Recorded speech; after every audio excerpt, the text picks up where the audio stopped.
Aide sociale de la CAF. Voici les hausses qui entrent en vigueur en 2025. C'est officiel.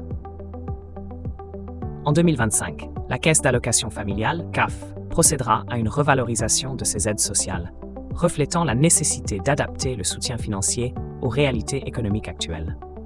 Cette revalorisation s'inscrit dans un contexte où le pouvoir d'achat des ménages est particulièrement sollicité. Cette vidéo présente les nouveaux montants des allocations et examine les implications de ces changements pour les bénéficiaires. Revalorisation des aides sociales en 2025. En 2025, les aides sociales versées par la Caisse d'allocation familiale CAF et la Mutualité sociale agricole MSA subiront une revalorisation de 1,9%, effective à partir de mai.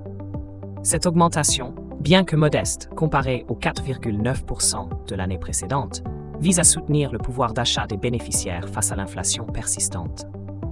Détail des montants revalorisés pour chaque allocation. La revalorisation de 2025 impactera divers types d'allocations, avec des ajustements notables. Le RSA augmentera à 647,79 € pour une personne seule, tandis que la prime d'activité atteindra 634,46 €.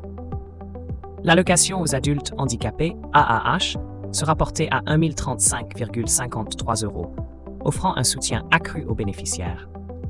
Les allocations familiales varieront entre 37,85 € et 345,24 € selon le nombre d'enfants. Ces hausses, bien qu'inférieures à celles de l'année précédente, visent à compenser partiellement l'inflation.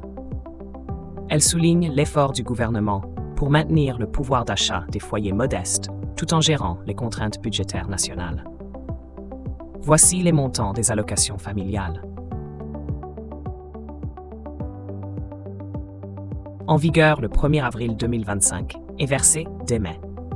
Impact des nouveaux montants sur les bénéficiaires.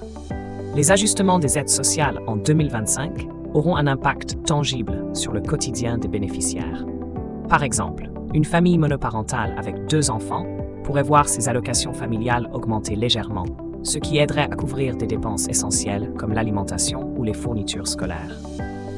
Cependant, certains critiques estiment que la hausse de 1,9% reste insuffisante face à l'inflation croissante, risquant de laisser certaines familles dans une situation financière précaire.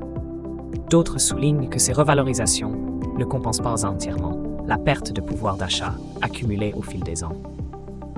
Le débat se poursuit donc sur l'efficacité réelle de ces mesures pour améliorer durablement la qualité de vie des foyers modestes.